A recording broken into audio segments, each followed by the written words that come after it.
Здравейте! Днес ще разгледаме топ 5 зловещи места, които посетихме в Милано, но преди да продължим, не забравяйте да се абонирате и да цъкнете към банката. Да предупредя само, че италианският език не ми е силна страна и е възможно да не произнасям имената на местата, за които днес ще говорим правилно. Затова предварително се извинявам.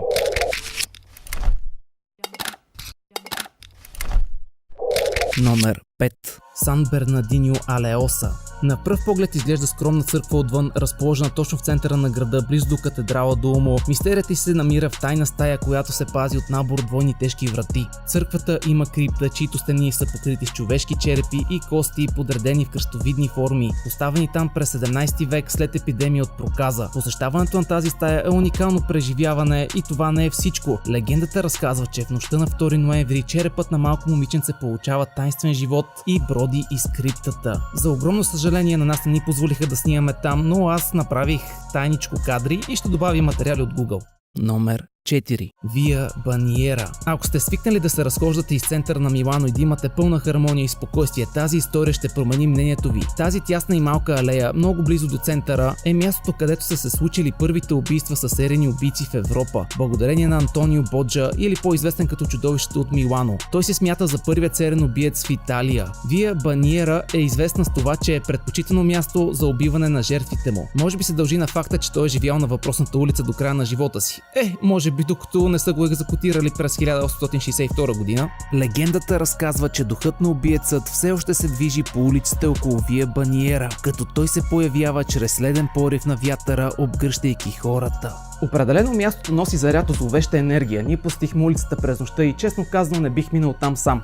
Сега изглежда доста по-добре от преди години, махнали са графитите и са сложили охранителни камери, които щателно ни записваха докато аз си снимах влога. Ако някога отидете там, дръснете коментар как се чувствате да ходите на същото място, където еквивалентът на Джаки Скромвача е извършвал своите убийства повече от 30 години преди Джаки Скромвача. Номер 3. Базиликата на Сан Елсторджо. Лично смятам, че това е една от най-красивите катедрали на Милано, с красивата си популярна градина, любима на мнозина. Тази църква има огромна културна стойност за града, тъй като е построена върху все още видимите останки от много стара ранохристиянска църква. Според легендата, част от останките на един от трите царе също се помещават тук. Изобщо не звучи страшно, нали? Това е защото не сте виждали някои от най-загадъчните страшни стенописи на стените на църквата. Картината се нарича Чудото на фалшивата Мадона и изобразява Дева Мария и нейното дете, чиято глава е украсена с рога. Мистерия, която историците на изкуството все още не са успели да решат. Номер 2. Базилика Сант Амброджо. Онези, които живеят в Милано, знаят колко е важна тази църква за града, която е наречена на светеца покровител на града, Свети Амвросий. Той е смел и много твърд в убежденията си, дори рискувал живота си за вярата. Извън църквата ще видите колона с две странни дупки в основата. Там се крие тъмната тайна на тази църква. Две различни легенди ни разказват историята на тази колона и двете са свързани с дявола. Първата история е такава. Дяволът, раздразен от добрите дела на Свети Амвросий, често го изкушавал, за да се откаже от ролята си на епископ.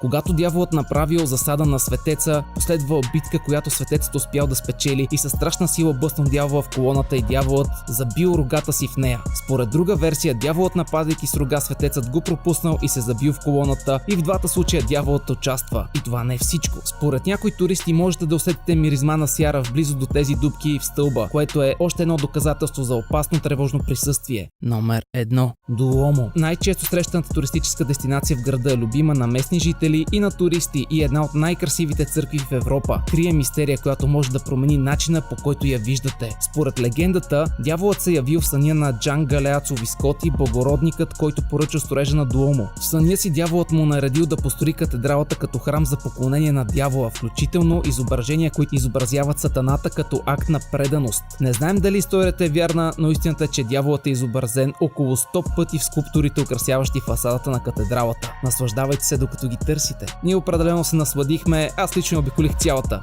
Оказва се, че в легендата на Милано дяволът е на особена почит, но градът е прекрасен и определено има какво да се види и научи, стига да знаеш къде и как да търсиш. Надявам се да ви е било интересно и ако е било така, цъкнете по един лайк и добавете коментар, кое е най-зловещото място, което вие сте посещавали. Аз съм Анислав Върклашки и до следващия път.